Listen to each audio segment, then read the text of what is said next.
Ya, salam saudaraku, berjumpa dalam video yang sekian. Saya buat video ini tanggal 12 Juli 2020 pada hari Minggu,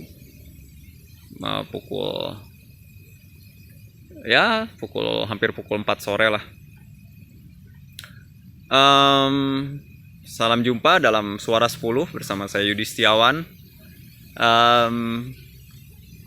Video ini dibuat untuk melanjutkan video yang lainnya, yang merupakan pertanggungjawaban saya sebagai orang yang telah dididik dan telah diberikan banyak kebaikan dalam hidup.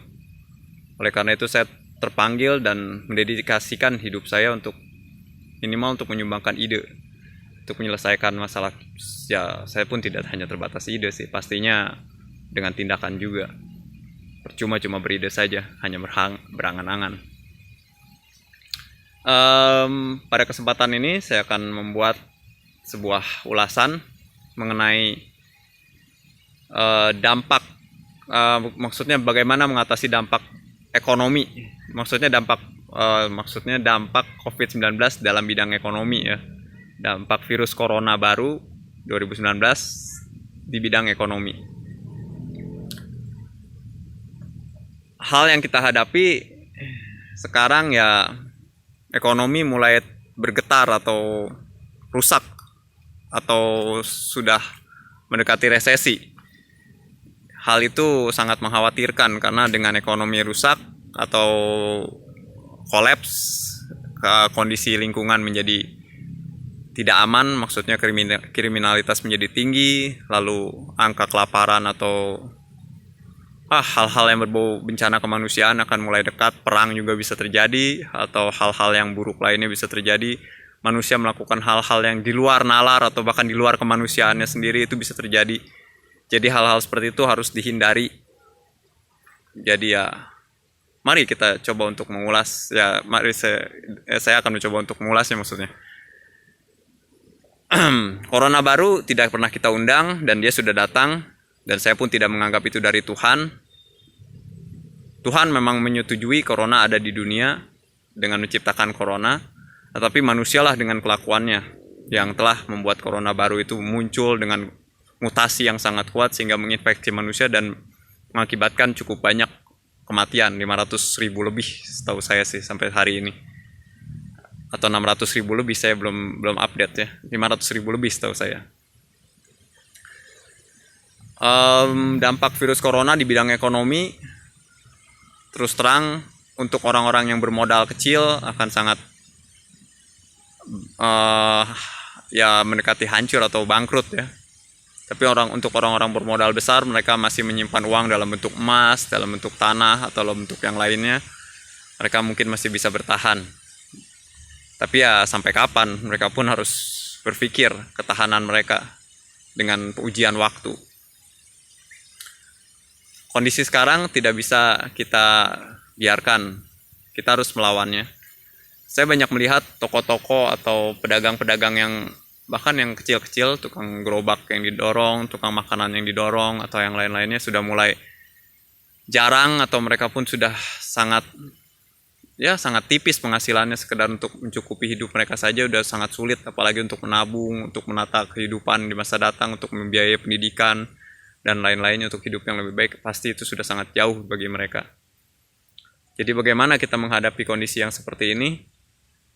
Kembali seperti yang telah saya ungkapkan dalam video yang lainnya mengenai mengatasi COVID-19, ya kita harus hidup dalam komunitas yang saling melindungi.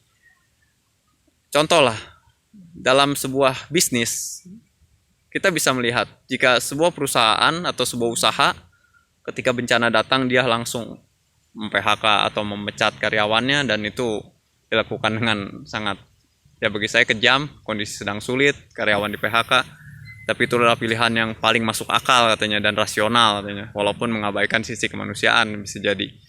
Yang penting perusahaan atau korporasi atau PT itu tidak rugi besar gitu loh. Yang penting masih ada modal atau masih bisa menyelamatkan usahanya, tidak peduli dengan urusan karyawan atau yang lainnya. Tapi kita bisa melihat lagi, apakah itu bisa disebut komunitas? Tidak, itu ya bisa dekat-dekat dengan sistem perbudakan atau sistem bukan komunitas, itu sistemnya yang jelas sistem apa ya, saya sendiri tidak banyak bisa menyebut. Sistem perbudakan ya, jual beli ya, bisa jadi. Kalau komunitas tidak seperti itu. Komunitas ya, jika mati bersama, jika hidup bahagia bersama. Jadi dalam bidang ekonomi, saya berharap setelah virus corona ini mereda dan ditemukan vaksinnya, ekonomi yang kita hadapi bukan ekonomi yang sekarang, yang seperti yang kemarin itu ya, yang mengambil untung sebesar-besarnya, bahkan mengorbankan alam. Saya banyak melihat video-video atau tontonan-tontonan, bahkan di kedutaan sering diputar bagaimana kerakusan kita sebagai umat manusia, atau dalam hal ini sebagian kecil manusia yang menjadi oknum-oknum korporasi yang memiliki modal besar dalam merusak alam demi kepentingan pencapaian keuntungan bisnis yang sebesar-besarnya. Mereka mengorbankan alam yang sebesar-besarnya, sehingga sekarang corona pun menghancurkan bisnis dan kehidupan, tidak hanya bisnis mereka, tapi kehidupan banyak orang secara besar-besaran pula. Jadi setelah virus corona, saya sangat berharap bahwa kita menemukan sebuah sistem ekonomi baru, sistem ekonomi yang tidak mengorbankan alam, mencintai alam, membangun alam. Kita hidup berdampingan, bahkan bermesraan dengan alam. Tidak seperti yang kemarin-kemarin, kita menghancurkan alam, hanya mengeksploitasinya tanpa menghargainya. Bukan berarti alam itu seperti manusia punya emosi, tapi kita harus menyadari alam itu adalah bagian dari diri kita sendiri. Jika alam itu rusak, maka kita pun akan rusak pula. Lingkungan yang kotor akan membuat orang-orang yang hidup di dalamnya akan menderita penyakit, itu sudah pasti. Orang yang tinggal di tempat pembuangan sampah, mereka akan minimal terkena penyakit kulit, minimal. Kalau kita cek paru-parunya, cek yang lainnya, kesehatan lainnya, bahkan kesehatan pikirannya pun akan terganggu. Bukan berarti saya merendahkan orang yang tinggal di tempat pembuangan sampah. Mereka harusnya dimanusiakan dengan mempertinggi teknologi pengelolaan sampah seperti itu. Dan bukan menjadi seorang pemulung atau pengais sampah dari sisa-sisa yang sebelum itu dikeruk oleh eskavator. Bukannya seperti itu. Bahkan memelihara sapi di tengah tempat pemeliharaan sampah, bukan seperti itu. Kembali lagi mengenai bidang ekonomi. Masalah ekonomi akan bisa dihadapi, masalah ekonomi ya betul akan bisa dihadapi ketika virus corona ini bisa kita hadapi. Seperti kata Yusuf Kala, Wakil Presiden Indonesia periode Pak Jokowi yang pertama, dia mengatakan ya kesehatan itulah penunjang ekonomi. Jika penunjangnya sudah hampir roboh, ya mana mungkin kita membangun ekonomi. Ya saya setuju dengan kata Pak Yusuf Kala. Malah saya ingin menambahkan lagi dari apa yang Pak Yusuf Kala katakan. Kita tidak mungkin meninggalkan ekonomi ketika menghadapi corona, karena memang setiap hari kita butuh makan. Makanya kita harus merangkul keduanya, yaitu menghadapi corona dan kita mencari nafkah setiap hari. Dan bagaimanakah kita melakukan sistem ekonomi, maksudnya berkegiatan ekonomi sambil mencegah virus corona? Ya, jawaban satu-satunya adalah kita hidup disiplin, hidup dalam protokol kesehatan atau aturan kesehatan yang keras atau yang ketat, sambil melakukan ekonomi. Saya sempat berpikir sangat mungkin untuk bertransaksi di kala yang krisis seperti ini tanpa banyak bersentuhan dengan orang, jika kita mau untuk membuka pikiran kita, mau untuk berdiskusi, mau untuk diarahkan seperti itu. Jangan bergerak seperti keledai yang sendiri-sendiri tidak mau diatur oleh yang lainnya. Jadi tidak bisa kita hidup dengan semau kita. Kita harus hidup berdasarkan aturan, dan tentunya aturan untuk membawa kita pada kebaikan. Dan pemimpin yang membawa pada kebaikan itulah yang dinantikan di masa ini. Jika kita tidak memiliki pemimpin yang seperti itu, panutan atau orang yang bisa dipegang perkataannya, orang yang bisa dipercaya untuk memegang sebuah kekuasaan, untuk mengarahkan masyarakat banyak, ya kita harus berharap pemimpin seperti itu ada. Kalau tidak ada, akan sangat sulit mengatur orang-orang yang tidak mau diatur.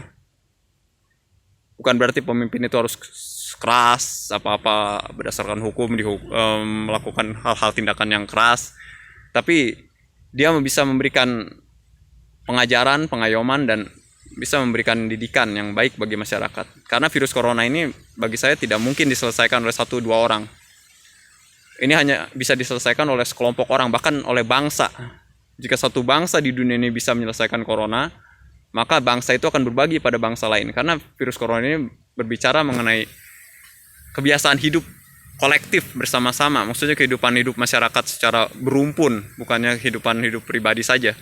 Pribadi memang harus bersih, tapi jika tetangga atau sekeliling kita tidak bersih, ya kita terkena juga. Karena kita tidak mungkin keluar dari lingkaran sosial kita, dari pergaulan kita. Jadi ya, kita harus bergerak bersama-sama. Dalam satu bangsa pun kita tidak mungkin memaksa semua orang untuk taat pada protokol kesehatan.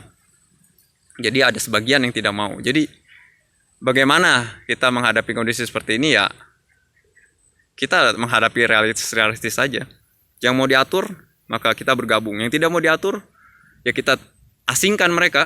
Seperti itu. Terpaksa, ini tidak bisa dihindari. Dan untuk kondisi-kondisi yang lainnya mengenai ekonomi akan bergerak ketika kita menjadi maksudnya kita menjadi produsen. Produsen itu memproduksi barang baru maksudnya menjadi pembuat barang, bukan pemakai barang, atau pembuat sebuah jasa atau barang ya maksudnya. Jika kita sudah menjadi produsen, maka itu akan menggerakkan ekonomi. Kita tinggal menjualnya saja kan. Tapi kita sebagai bangsa yang besar ini, Indonesia kebanyakan untuk menjadi bangsa yang konsumtif, sebagai bangsa yang suka memakai, impor. Kita tidak pernah memikirkan bagaimana kita membuatnya sendiri semampu kita. Dan bahkan dalam pikiran saya, kita pun bisa untuk menjadi bangsa yang memberi pada bangsa lain, mengekspor atau memberikan amal pada bangsa lain, seperti itu. Akan sangat indah ketika kita bisa memberi bangsa lain atas dasar kemanusiaan, tidak menjualnya, karena kita sudah cukup dalam hal ekonomi. Itu sangat indah, mimpi yang sangat indah. Tapi itu hanya basa-basi jika kita sedangkan dalam kondisi sekarang saja sudah ngap-ngapan atau ngos-ngosan, atau sudah hampir kolaps, atau sudah berantakan lah secara ekonomi. Maksudnya sudah banyak masalah dalam bidang ekonomi. Jadi ya, sekarang sudah waktunya pemerintah dan para pengusaha dan juga para masyarakat dan juga para pekerja untuk bekerja bersama-sama untuk menghadapi virus ini, berkolaborasi atas dasar kepercayaan. Toh kalau sudah beres, kita juga yang akan menikmati hasilnya. Bahkan kita bisa berbagi dengan bangsa lain cara menghadapi virus ini. Dan kita menjadi bangsa yang terkemuka di dunia ini. Indonesia bisa menjadi bangsa yang dihargai di dunia ini karena bisa berhasil mengatasi virus corona. Saya bisa melihat Selandia Baru, Jepang, Korea Selatan, mereka merasa bangga telah menyelesaikan corona, walaupun mereka sekarang kena gelombang kedua. Ya tidak meniru Amerika Serikat lah. Saya juga tidak ingin membanggakan Cina yang kasusnya sudah sedikit. Jadi ya secara ekonomi, mari kita bahu-membahu. Cara bahu-membahu ini bagaimana caranya? Secara ekonomi, kita harus mengubah ekonomi kita. Ekonomi yang kita lakukan di masa yang lalu terbukti setelah dihantam corona kita berantakan. Berarti kita harus mengubah sistemnya. Mari kita ubah sistemnya. Cara kita berbisnis. Bukan mengorbankan alam, bukan memperbudak manusia, tetapi kita merangkul alam, menyayangi alam, kita menyayangi sesama manusia kita dalam hubungan yang harmonis dan hubungan yang baik, penuh dengan kasih, bukan dengan perbudakan atau tipu-menipu. Itu akan menghancurkan. Bahkan saya sangat yakin ketika ekonomi yang ideal seperti yang saya sebutkan tadi diterapkan, ketika corona datang pun kita tidak akan mengalami banyak musibah atau banyak malapetaka. Ya, saya juga mengundang bagi setiap orang yang punya ide, mari kita berjuang untuk menghadapi virus corona dengan cara kalian. Bahkan saya menyarankan jika kalian bisa melakukan hal itu dan kalian menjadi pemimpin, jadilah pemimpin. Saya akan mendukung kalian, atau kita bisa berjalan bersama-sama lah minimal. Jadi mari kita berjuang, dan saya juga akan membuat video mengenai bagaimana mengatasi dampak COVID-19 di dunia pendidikan dalam video yang lainnya. Saya sebagai seorang Kristen, ini merupakan panggilan hidup saya sebagai seorang bagian dari gereja Tuhan Yesus Kristus tentunya, untuk menghadapi tantangan yang ada sekarang. Bahkan untuk agama lain, silakan kalian lakukan perjuangan yang sama seperti saya untuk menghadapi COVID-19. Sekian dan terima kasih. Salam.